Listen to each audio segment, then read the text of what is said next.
Big boss Malayalam season 7 അവസാനിക്കാനായിട്ട് ഇനി ഒരു കയ്യിൽ എണ്ണാൻ പറ്റുന്ന അത്രയും ദിവസങ്ങൾ മാത്രമാണ് ബാക്കി. അതായത് 4-5 ദിവസം. അതിനപ്പുറം നമ്മൾ കാണാൻ പോകുന്നത് സീസൺ 7ന്റെ ഗ്രാൻഡ് ഫിനാലെയാണ്. ബിഗ് ബോസ് മലയാളത്തിന്റെ മറ്റുള്ള സീസൺസിനെ അപേക്ഷിച്ച് വ്യത്യസ്തമായ ഒരു സീസൺ ആയിരുന്നു സീസൺ 7.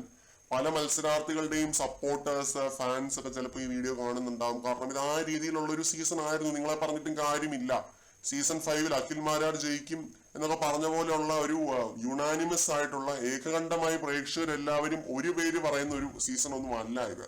പക്ഷെ ഞാനിപ്പോ ഇവിടെ പറയാൻ പോകുന്നത് കുറച്ച് സാധാരണ ജനങ്ങൾ പറയാൻ ആഗ്രഹിക്കുന്ന കാര്യങ്ങളാണ്. ലൈം ലൈറ്റുമായിട്ട് ഒരു ബന്ധവും ഇല്ലാത്തൊരു കോമണർ വന്ന് പ്രേക്ഷക ഹൃദയങ്ങൾ കീഴടക്കിയ ഒരു കഥ. ആദ്യമൊക്കെ അനീഷിന്റെ ഗെയിം പ്രേക്ഷകരുമായിട്ട് വലിയ രീതിയിൽ കണക്ട് ആയില്ല. കാരണം പൊതുവെ ഫസ്റ്റ് ഡേ ഹൗസിൽ കയറി ആ നിമിഷം മുതൽ ഗെയിമിലേക്ക് ഇറങ്ങി എല്ലാവരെയും ചൊറിഞ്ഞ് എല്ലാവരുടെയും മോശം വശങ്ങൾ പ്രേക്ഷകരിലേക്ക് എത്തിക്കുക എന്ന് പറഞ്ഞാൽ അത് അത്ര പോസിറ്റീവ് ആയിട്ടുള്ളൊരു കാര്യമൊന്നും അല്ല. സീസൺ 6 രതീഷ് കളിച്ച് പരാജയപ്പെട്ട ഒരു ഗെയിം ആയിരുന്നു. അനീഷ് അവിടെയൊക്കെ എന്ത് ചെയ്തു? സ്വന്തം ഗെയിമിൽ വിശ്വസിച്ച് ഉറച്ചു നിന്നു. മൈൻഡ് ഗെയിം കളിച്ച് ഓരോരുത്തരുടെയും യഥാർത്ഥ മുഖങ്ങൾ പ്രേക്ഷകരിലേക്ക് എത്തിച്ചുകൊണ്ട് തന്നെ ഇരുന്നു. അതിന്റെ ഭാഗമായിട്ടായിരുന്നു ആര് ഈ ഹൗസിന്റെ ക്യാപ്റ്റൻ ആവാൻ പാടില്ല എന്ന് പറഞ്ഞൊരു നോമിനേഷൻ ബിഗ് ബോസ് കൊടുത്തത്. കുറെ വോട്ടുകളുടെ ഒരു ഭൂരിപക്ഷം അനീഷിന് അന്ന് ലഭിച്ചിരുന്നു. ഫസ്റ്റ് വീക്കിലെ കാര്യമാണ് പറയുന്നത്. അന്ന് ബിഗ് ബോസ് എന്ത് ചെയ്തു? നിങ്ങൾ ക്യാപ്റ്റൻ ആകാൻ ആഗ്രഹിക്കാത്ത വ്യക്തിയാണ് നിങ്ങളുടെ ഈ ആഴ്ചത്തെ ക്യാപ്റ്റൻ എന്ന് പറഞ്ഞു. സീസൺ 7 ആണ്, 7ന്റെ പണിയാണെന്ന് പറഞ്ഞിട്ട് അങ്ങനെ ഒരു ട്വിസ്റ്റ് കൊടുത്തു. ഈ സീസണിലെ ആദ്യത്തെ ട്വിസ്റ്റ്, ബിഗ് ബോസ് ക്യാപ്റ്റൻ ആക്കിയ ഏക മത്സരാർത്ഥി. ഇത് രണ്ടും അനീഷിന്റെ പേരിലുള്ള റെക്കോർഡുകളാണ്. ഇനിയുണ്ട് റെക്കോർഡുകൾ പറയാം. പിന്നീട് നമ്മൾ കണ്ടത് ക്യാപ്റ്റൻ ആയിട്ടുള്ള അനീഷിന്റെ ഒരു പൂണ്ട് വിളയാട്ടമാണ്. പറഞ്ഞ കാര്യം തന്നെ ലൂപ്പിൽ പെട്ട പോലെ ആവർത്തിച്ച് പറഞ്ഞുകൊണ്ടിരുന്നു. രാവിലെ എണീറ്റ പാട് തന്നെ ഓരോരുത്തരെയായിട്ട് ചൊറിഞ്ഞുകൊണ്ടിരുന്നു. മലയാളം എന്നുള്ളൊരു കാര്യം പറഞ്ഞ് ഓരോരുത്തരെയും എന്താ പറയുക ഇറിറ്റേറ്റ് ചെയ്തുകൊണ്ടിരുന്നു. അപ്പൊ ഒരുപാട് വിമർശനങ്ങൾ അകത്തും പുറത്തും ഒക്കെ ഏറ്റുവാങ്ങിയിട്ടുള്ള ഒരു കണ്ടസ്റ്റന്റ് ആണ്. അതിലേക്കൊക്കെ നമുക്ക് വരാം. മോർണിംഗ് സോങ്ങിന് ശേഷം സുപ്രഭാതം പറഞ്ഞതും രേണു സുധിയോട് കണ്ണടച്ച് കിടക്കുന്നത് ഞാൻ കണ്ടു എന്ന് പറഞ്ഞതും അടക്കം ആ മനുഷ്യൻ ബിഗ് ബോസ് എന്ന ഗെയിം ഷോയില് ഒരു പേഴ്സണൽ ബ്രാൻഡിങ് ഉണ്ടാക്കി എടുത്തു. പുറത്ത് പ്രേക്ഷകരെ ഏറ്റെടുത്ത് ട്രോളാക്കിയ അനീഷിന്റെ സാമ്പിൾസ് ആയിരുന്നു ഇതെല്ലാം. സാമ്പിൾ വെടിക്കെട്ട്. അനീഷിന്റെ മൈൻഡ് ഗെയിമിലെ ഏറ്റവും സ്ട്രോങ് ഫോട്ടോ എന്തായിരുന്നു എന്ന് ചോദിച്ചു കഴിഞ്ഞാൽ അത് അനീഷ് ഒറ്റയ്ക്ക് നിന്ന് ഗെയിം കളിച്ചു എന്നുള്ളതാണ്. അത് മാത്രമാണ് ബിഗ് ബോസിനകത്ത് നമുക്ക് എടുക്കാൻ പറ്റുന്ന ഒരു സ്ട്രാറ്റജി. എല്ലാവർക്കെതിരെയും നിന്ന് മൈൻഡ് ഗെയിം കളിക്കുക. അങ്ങനെ ഒരു സ്ട്രാറ്റജി അത്ര എളുപ്പമുള്ള ഒരു സ്ട്രാറ്റജി ഒന്നും അല്ല. ആരെയും സപ്പോർട്ടിനായിട്ട് കൂട്ടാതെ അല്ലെങ്കിൽ ആരുടെയും കൂടെ മോറൽ സപ്പോർട്ടിനായിട്ട് പോയി ഇരിക്കാതെ ഉള്ളൊരു ഗെയിം ആയിരുന്നു. അനീഷിന്റെ മൈൻഡ് ഗെയിം എന്ന് പറയുമ്പോൾ പലരും തെറ്റിദ്ധരിക്കാൻ സാധ്യതയുണ്ട്. അനീഷിന്റെ മൈൻഡ് ഗെയിം എന്ന് പറഞ്ഞാൽ ആരുടെയും കൂടെ ഇരുന്ന് മറ്റുള്ളവരെ പറ്റി ദുഷിക്കുക അല്ലെങ്കിൽ അന്തിച്ചർച്ച നടത്തിയ ഒരാളെ തകർക്കാൻ ഗൂഢാലോചന നടത്തുക, ഇതൊന്നും ആയിരുന്നില്ല.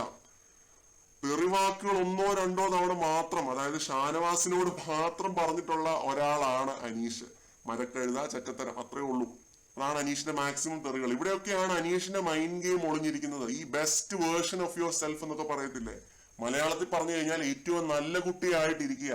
ആ രീതിയിലൊരു മൈൻഡ് ഗെയിമാണ് അനീഷ് പ്രേക്ഷകരുമായിട്ട് കളിച്ചുകൊണ്ടിരുന്നത്. ഇത് അനീഷിന് പ്രേക്ഷകരുമായിട്ട് ഒരു ഇമോഷണൽ കണക്ഷൻ ഉണ്ടാക്കിയെടുക്കാൻ ഏറെ സഹായകരമായി. ആരുമായിട്ടും സ്വന്തം ഗെയിം ചർച്ച ചെയ്യാതെ അനീഷ് ആരുടെയും കുറ്റങ്ങൾ കേട്ടിരിക്കാതെ മോശം കാര്യങ്ങൾ പറയാതെ മുന്നോട്ട് പോയിക്കൊണ്ടിരുന്നു. പറഞ്ഞ കാര്യങ്ങൾ ആവർത്തിച്ച് പറഞ്ഞു എന്ന് പറഞ്ഞ് ഒരു വിഭാഗം അനീഷിനെ വിമർശിച്ചപ്പോഴും ഡീഗ്രേഡ് ചെയ്തപ്പോഴും ഈ ഇമോഷണലി കണക്റ്റഡ് ആയ പ്രേക്ഷകർ എന്ത് പറഞ്ഞു? അനീഷ് പറഞ്ഞ കാര്യം വീണ്ടും പറയുന്നു എന്നല്ലേ ഉള്ളൂ. അവിടെ അക്ബറും ഷാനവാസും പറയുന്ന പോലെ തെറിയൊന്നും പറയുന്നില്ലല്ലോ, അച്ഛനും അമ്മയ്ക്കും ഒന്നും വിളിക്കുന്നില്ലല്ലോ എന്ന് ഒരു ഭൂരിഭാഗം പ്രേക്ഷകർ പറഞ്ഞു. അവിടെയാണ് അനീഷിന്റെ ഗെയിമിന്റെ വിജയം ഇരിക്കുന്നത്. ബിഗ് ബോസ് എന്ന് പറയുന്ന ഒരു റിയാലിറ്റി ഗെയിം ഷോ ആണ്. ഇവിടെ ഗെയിം എന്നതിനേക്കാൾ മുകളിൽ വരുന്ന ഒരു വാക്ക് റിയാലിറ്റിയാണ്. റിയാലിറ്റി കഴിഞ്ഞിട്ടേ ഗെയിം വരുന്നുള്ളൂ. അനീഷ് വളരെ റിയൽ ആയിട്ടാണ് ഹൗസിൽ 100 ദിവസവും നിന്നത് എന്ന് എനിക്ക് നിസ്സംശയം പറയാനായിട്ട് പറ്റും. കാരണം എനിക്കറിയാം, പരസ്പരം കണ്ടാൽ എടാ എന്ന് പോലും വിളിക്കാതെ പേര് മാത്രം വിളിച്ച് സംസാരിക്കുന്ന അത്രയും ശുദ്ധരായ മനുഷ്യരെ എനിക്ക് അറിയാം. അങ്ങനെയുള്ളവരും ഈ ലോകത്തുണ്ട്. ഇപ്പൊ കേൾക്കുമ്പോൾ അത്ഭുതമായിട്ടൊക്കെ തോന്നിയേക്കാം, പക്ഷെ അങ്ങനെയുള്ളവരും ഉണ്ടെന്ന് നിങ്ങൾ മനസ്സിലാക്കുക. ആരെ പറ്റിയും വട്ടം കൂടിയിരുന്ന് പരദൂഷണം പറയാൻ ആഗ്രഹിക്കാത്ത, ആവശ്യമുള്ളപ്പോൾ മാത്രം സംസാരിക്കുന്ന, സ്വന്തം കാര്യം മാത്രം നോക്കി ജീവിക്കുന്ന വലിയൊരു വിഭാഗത്തിന്റെ റിപ്രസന്റേഷൻ ആണ് അനീഷ് എന്ന് പറയുന്നത്. അത് പറയുമ്പോൾ എടുത്തു പറയേണ്ട ഒരു കാര്യം, ലാലേട്ടൻ സ്ത്രീ വിരുദ്ധൻ എന്ന് പറഞ്ഞ് ഇൻട്രൊഡ്യൂസ് ചെയ്തൊരു മത്സരാർത്ഥി ആയിരുന്നു അനീഷ്. പക്ഷെ സ്ത്രീ വിരുദ്ധൻ എന്ന് പറഞ്ഞ് അറിയപ്പെട്ടതാണെങ്കിൽ ഉറ്റ സുഹൃത്ത് ഷാനവാസ്. അതാണ് ഏറ്റവും വലിയ കോമഡി. കളി മുന്നോട്ട് പോയപ്പോൾ ഷാനവാസിന്റെ ആ സൈഡ് പുള്ളി പോലും അറിയാതെ പുറത്തേക്ക് വന്നതാണ്. അനീഷ് സ്ത്രീവിരുദ്ധനായിരുന്നുവെങ്കിൽ ഇതിനോടകം തന്നെ അനീഷിന്റെ ഒരു പ്രവൃത്തിയിലോ വാക്കിലോ അത് നമ്മൾ കണ്ടേനെ. അതൊക്കെ ഒളിപ്പിച്ചു വെച്ച് ആർക്കും 3 മാസമൊന്നും നിൽക്കാനായിട്ട് പറ്റില്ല. ഇതിൽ നിന്ന് തന്നെ മനസ്സിലാക്കാം അനീഷിനെ പറ്റിയുള്ള ഒരു തെറ്റിദ്ധാരണയായിരുന്നു ഇത്. ഇങ്ങനെയൊക്കെയുള്ള ഒരുപാട് തെറ്റിദ്ധാരണകൾ അനീഷിനെ പറ്റി ഈ ഷോയുടെ മേക്കേഴ്സിന് തന്നെ ഉണ്ടായിരുന്നു എന്ന് വേണം പറയാനായിട്ട്. പക്ഷെ അങ്ങനെയൊന്നും അല്ല എന്ന് പ്രേക്ഷകർക്ക് മനസ്സിലായ ഒരു പോയിന്റ് എത്തിയപ്പോ പിന്നെ എന്താണ് പറയേണ്ടത്? അനീഷിനെ പറ്റി അക്ബർ കഴിഞ്ഞ ദിവസം പറഞ്ഞ പോലെ ഒഴുക്കിനെതിരെ നീന്തിയ ഒരാളായിരുന്നു അനീഷ്. ഗ്രൂപ്പിസവും പൊളിറ്റിക്സും ഒരുപാട് ഉണ്ടായിരുന്ന ഒരു സീസൺ ആയിരുന്നു സീസൺ 7. വട്ടം കൂടി നിന്നുള്ള ടാർഗറ്റിംഗ്, ബുളിയിങ്, റാഗിങ് ഇതൊക്കെ അനീഷ് നേരിട്ടിട്ടുണ്ട്. അതൊക്കെ ഒഴുക്കിനെതിരെ നീന്തിയത് കൊണ്ട് മാത്രമാണ്. ആരുടെയും കൂടെ ഗ്രൂപ്പ് കളിക്കാൻ അനീഷ് പോയിട്ടില്ല. ഗ്രൂപ്പിസത്തിനെതിരെ ഈ കഴിഞ്ഞ ആഴ്ച പോലും അനീഷ് ഗെയിം കളിച്ചിട്ടുണ്ട്. അനീഷിന്റെ ഭാഗത്ത് ന്യായമുള്ള കേസുകളിൽ പോലും അനീഷിനെ ഒറ്റപ്പെടുത്തിയിട്ടുണ്ട് എന്ന് ഗ്രൂപ്പ് രാജാവ് അക്ബർ തന്നെ മോർണിംഗ് ആക്ടിവിറ്റിയിൽ പറഞ്ഞതാണ്, ഞാൻ പറഞ്ഞതല്ല. അനീഷിന്റെ ഭാഗത്ത് ന്യായമുള്ള കേസുകളിൽ പോലും അനീഷ് ഏട്ടനെ ഞങ്ങൾ ഒറ്റപ്പെടുത്തിയിട്ടുണ്ട്. അപ്പോൾ അനീഷ് ഈ സീസണിൽ ജയിലിൽ പ്രവേശിച്ചത് 6 തവണയാണ്. ഈ കൗണ്ട് നോക്കിയാൽ തന്നെ നിങ്ങൾക്ക് മനസ്സിലാവും. ഒന്നും ചെയ്യാതെ സേഫ് ഗെയിം കളിച്ച ഒരാൾ 6 തവണയൊക്കെ ജയിലിൽ അങ്ങനെ പ്രവേശിക്കും. എനിക്ക് തോന്നുന്നില്ല കേട്ടോ. അത്രയധികം ശക്തമായിട്ട് അവിടെ ഉള്ളവർക്ക് എല്ലാവർക്കും എതിരെ അനീഷ് മൈൻഡ് ഗെയിം കളിച്ചിട്ടുണ്ട്. എന്തിനേറെ പറയുന്നു, സ്വന്തം പേരില് ജയില് വരെയുള്ള ഒരു മത്സരാർത്ഥി ബിഗ് ബോസ് ചരിത്രത്തിൽ ആദ്യമായിട്ടായിരിക്കും.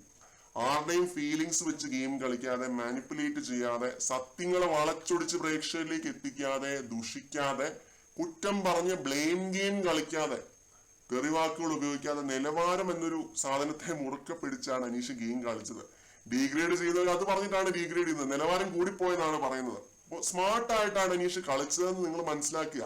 ഒരു നെഗറ്റീവ് പോലും പറയാനില്ലാത്ത ക്ലീൻ ഗെയിം, ശുദ്ധമായ ഗെയിം, സ്വന്തം ക്യാരക്ടറും നല്ല വശങ്ങളും പ്രേക്ഷകരെ കാണിച്ചുകൊണ്ടുള്ള ഗെയിം. നിസ്സംശയം പറയാനായിട്ട് പറ്റും, ബിഗ് ബോസ് മലയാളത്തിലെ എല്ലാ കാലത്തെയും മികച്ച കോമണറായിട്ട് അനീഷ് അറിയപ്പെടും. സീസൺ 5 വന്ന ഗോപികയും പിന്നെ സീസൺ 6 റസ്മിൻ ബായി, നിഷാന ഒന്നും ആയിരുന്നില്ല ശരിക്കുമുള്ള കോമണർ എന്ന് പ്രേക്ഷകർക്ക് മനസ്സിലാക്കി തന്നൊരു കണ്ടസ്റ്റന്റ്. നിങ്ങൾ ഓർക്കുന്നുണ്ടാവും, സീസൺ 6 നിഷാന പറഞ്ഞൊരു കാര്യമുണ്ട്, എന്താണ് ഈ ഗെയിം എന്ന് പറയുന്നത്, ഫുട്ബോൾ കളി, പന്ത് കളി പോലത്തെ വല്ല പരിപാടിയാണോ?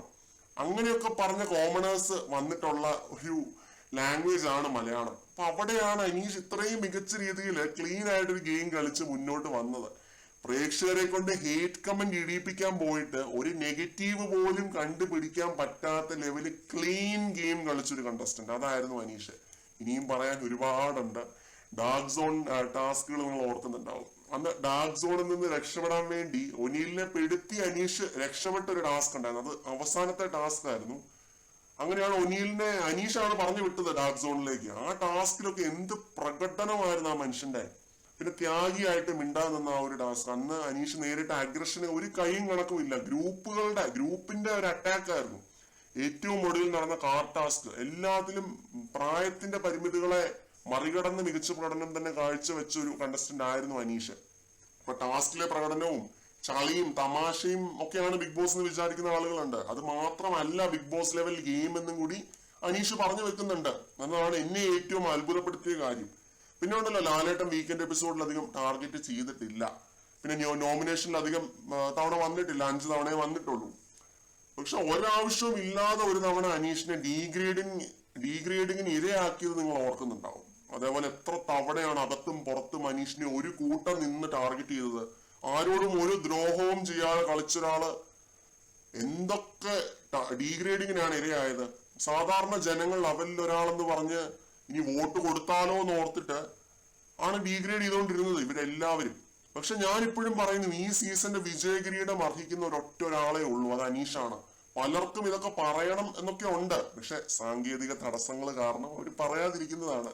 എന്തായാലും ഫിനാലിക്ക് വേണ്ടി നമുക്ക് കാത്തിരിക്കാം. ഓൺലൈൻ പോളുകൾ പറയുന്നതാണോ സത്യം, അതോ ജനങ്ങൾ വിധി എഴുതുമോ എന്നുള്ളത് നമുക്ക് കണ്ടു തന്നെ അറിയാം. ഹസ്തദാനം. ജയ് ഹിന്ദ്.